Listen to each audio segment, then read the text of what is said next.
एक ऐसे महामानव, ऐसे महापुरुष जिन्होंने दुनिया में उन लोगों को जुबान दी जो समाज के पिछड़े और अंतिम पंक्ति में खड़े थे। आजादी के बाद एक वोट का अधिकार राजा को मिला, रंग का मिला। समतामूलक समाज की स्थापना करके सामाजिक न्याय का जो एक शास्त्र के रूप में जिन्होंने हमें संविधान दिया, ऐसे बाबा साहब भीमराव अम्बेडकर की इस 134वीं जयंती पर आज के कार्यक्रम की अध्यक्षता कर रहे दलित समाज की आवाज बनकर हर संघर्ष में आगे रहने वाले भाई बिरबल जी सासी साहब, आज के कार्यक्रम के आयोजक कहूं, संयोजक कहूं, जिनके स्नेह निमंत्रण पर आप लोग इतनी बड़ी तादाद में आए हैं, ऐसे भाई नरसिंह मिठड़ी साहब, अभी जिन्होंने बाबा साहब के जीवन पर, बाबा साहब के दर्शन पर प्रकाश डाला, ऐसे श्रीमान चंद्रभान जी, पवन जी, मंच पर विराजे भाई राकेश जी, भाई नरेश जी, भाई जयवंत जी, सरपंच कृष्ण जी, भाई भंवर जी, भाई बाबूलाल जी, भाई त्रिलोक जी, भाई मनीराम जी, भाई ओम प्रकाश जी, भाई बाबूलाल पटेल साहब, भाई भीमराव जी घोटर साहब, भाई श्रीचंद जी, भाई प्रभु जी, मंच पर बैठे अन्य नेतागण और इस श्रद्धांजलि सभा के समागम में आए, पिछले 2-3 घंटों से मेरे सामने इस गर्मी में विराजे सभी बाबा साहब और हिंदुस्तान के संविधान को मानने वाले सभी सम्राट नागरिक वृंद, बड़ी संख्या में उपस्थित छत्तीसगढ़ माता बहनों और प्यारे बच्चों, आज ऐसी शख्सियत को श्रद्धांजलि देने हम आए हैं बाबा साहब को।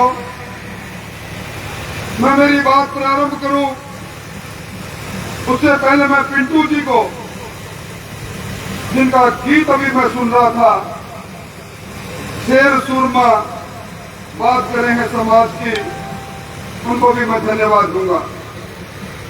गीत के साल अपने आप में एक बात कहते जा रहे थे कि आज बहुत बड़ी आवश्यकता इस बात की है, जब हमें आजादी का अमृतकाल मना रहे हैं तो निश्चित तौर पर संगठन और समाज और संघे शक्ति कलयुगे ये भाव कहीं न कहीं जागृत होना चाहिए। बाबा साहब का जीवन हमें क्या कहता है?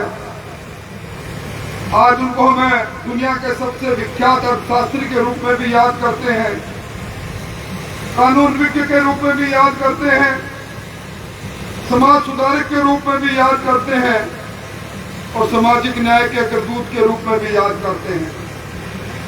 और जब उनका जीवन देखते हैं, एक गरीब मछुआरे के परिवार में पैदा होकर, जिसका जिक्र मुझसे पहले कहा, वक्ताओं ने कहा 100 साल पहले के उस समय का कल्पना करो, छुआछूत चरम पर था,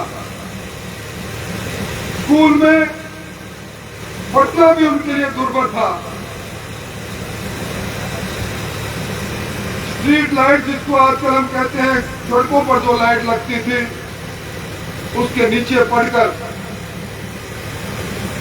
उन्होंने किस प्रकार का अभाव का जीवन जिया। और पुरसाद देखिए आप, वही बाबा साहब जब कोलंबिया यूनिवर्सिटी में जाते हैं, आज भी स्टेटस ऑफ नॉलेज के नाम से उनका वहां बड़ा चित्र लगा हुआ है।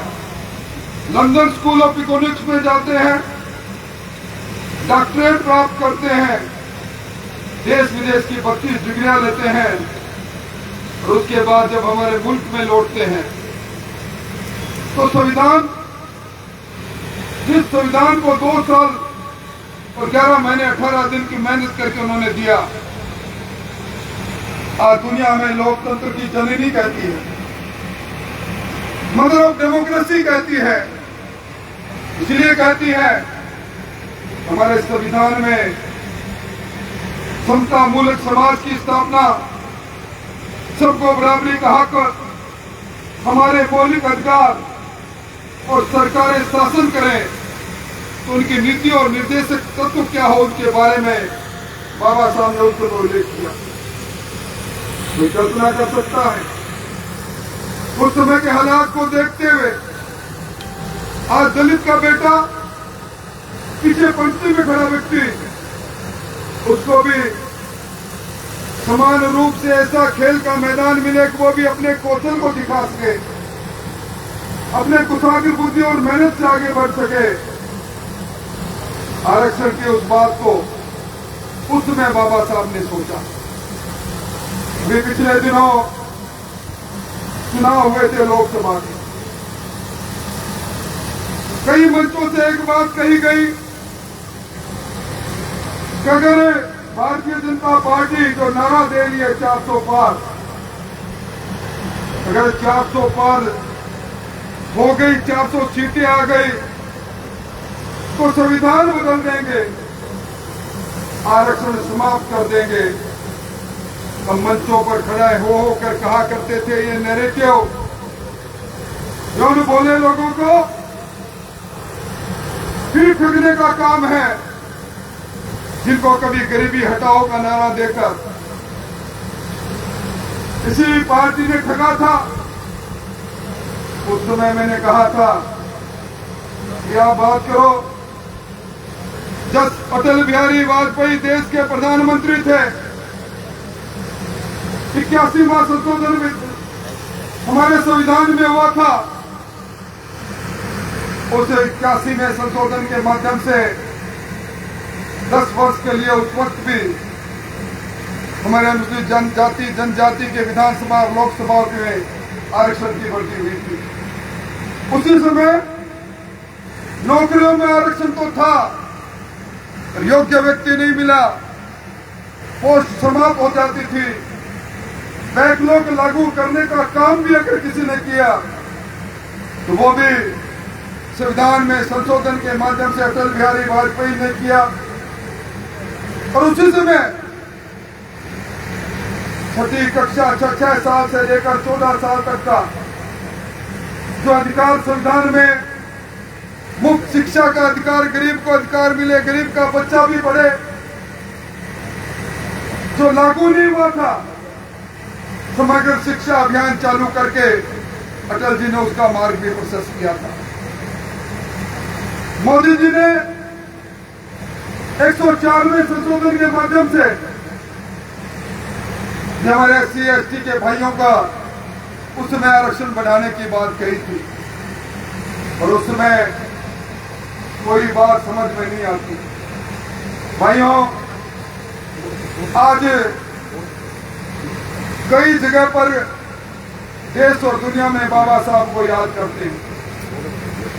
याद इसलिए करते हैं उन्होंने अपना जीवन असूलों के आधार पर जिया। मुझसे पहले वक्ताओं ने जिस बात की बात कही, 1951 में हिंदू बिल कोड आया, हिंदू कोड पर बिल आया, कांग्रेस दाएं बाएं हो रही थी। कश्मीर का मसला आया, नेहरू जी घुटने टेक रहे थे अब्दुल्ला के सामने, और उस समय दलितों पर, उनकी कल्याणकारी योजनाओं पर अमल नहीं हो रहा था।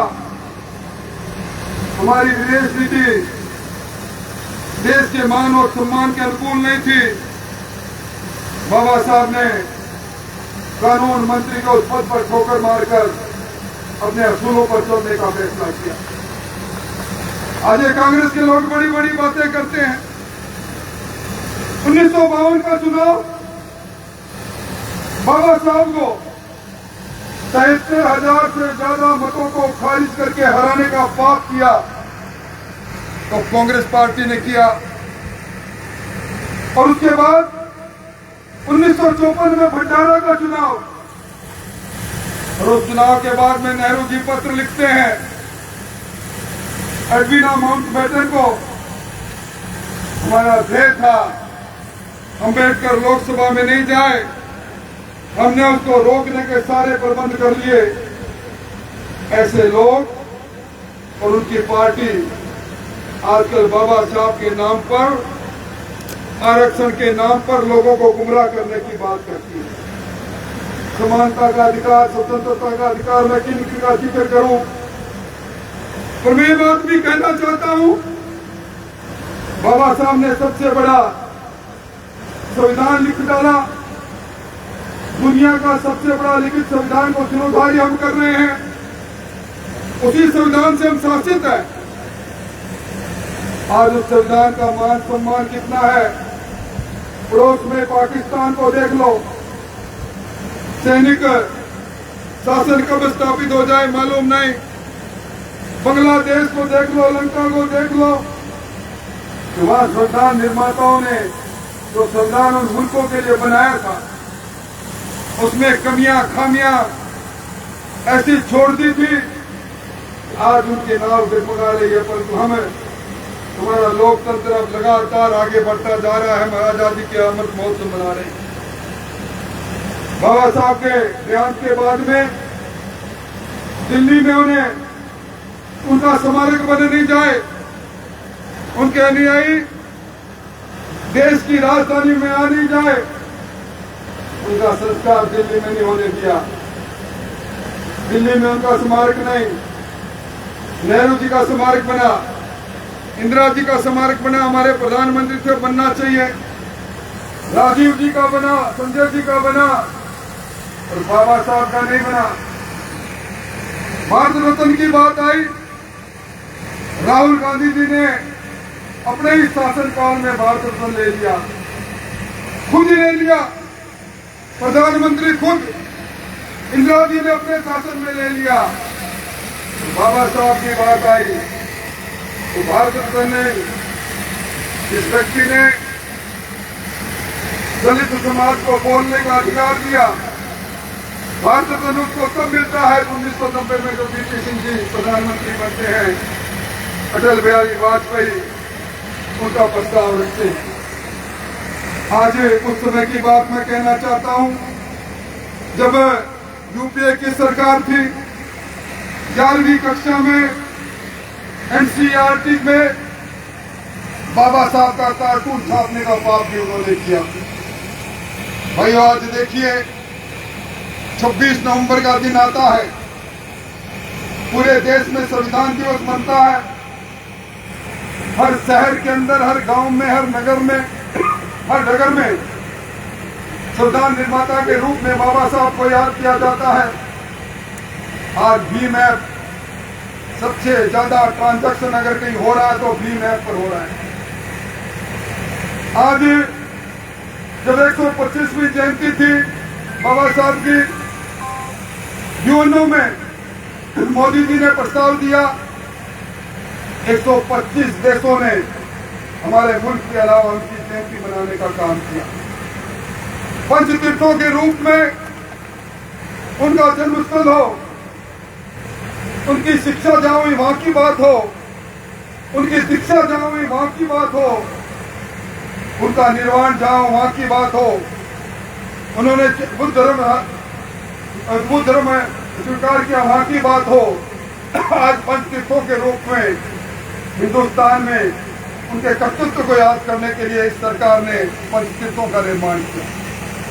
स्टैच्यू ऑफ लिबर्टी के नाम पर मुंबई में कितनी बड़ी स्टैच्यू खड़ी है बाबा साहब की, और जो कांग्रेस जो वोट लेना जानती है, मैं तो निवेदन करने आया हूं, मैं लंबी बात कहूंगा, संविधान की बात कहूंगा, संविधान का अपमान करने की बात कहूंगा तो लंबा समय लग जाएगा। इस संविधान का अपमान कांग्रेस ने अपने मतलब के लिए कई बार किया।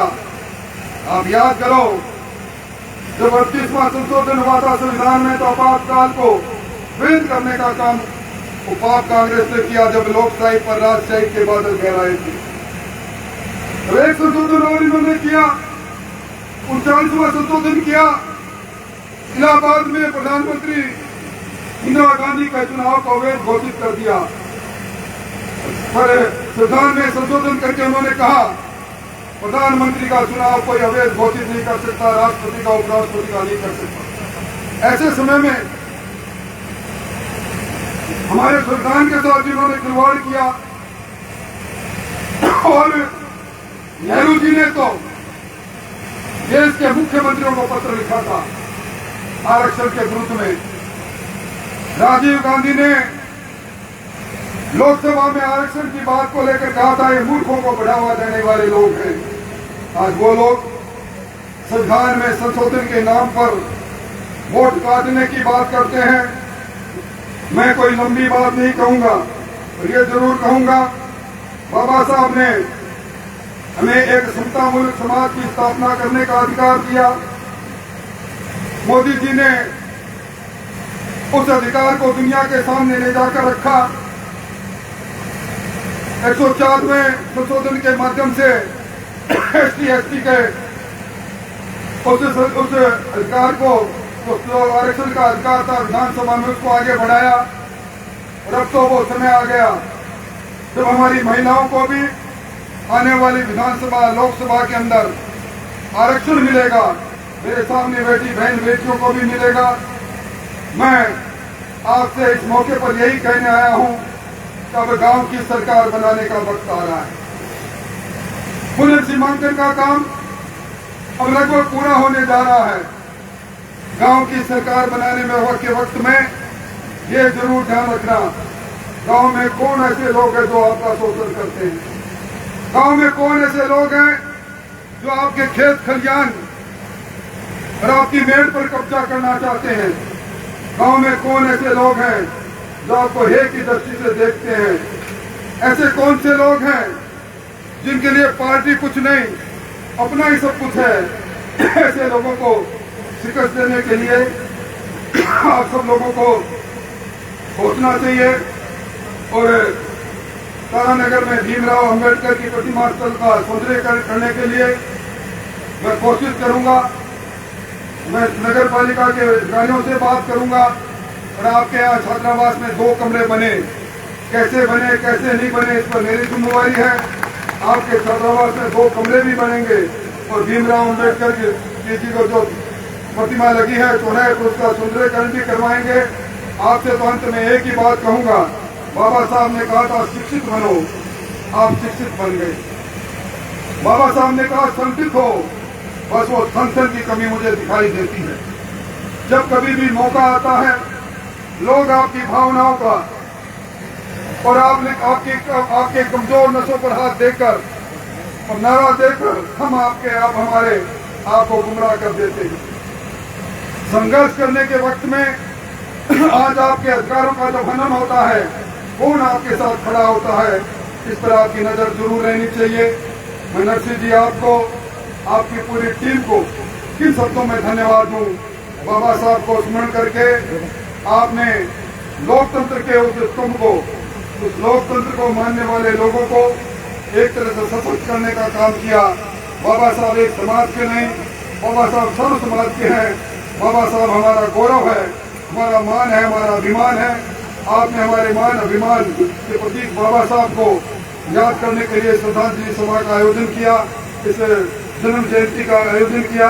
आपको कोटि कोटि धन्यवाद। और इस विश्वास के साथ आज यहाँ वो भाई आए हैं जो बाबा साहब को मानते हैं। आज के बाद मुझे अपने से दूर नहीं समझे। चुनाव का वक्त चला गया, लोकसभा विधानसभा के चुनाव चले गए, आप लोगों ने फैसला किया वो शिरोधार्य। अब कभी भी किसी भी मोड़ पर जब कभी भी न्याय की आवश्यकता हो, जब कोई अन्यायी आपकी तरफ बढ़ता हो, तो 6 फुट 2 इंच के आपके इस भाई को याद कर लेना। बहुत बहुत धन्यवाद, बहुत बहुत विकास। जय भीम।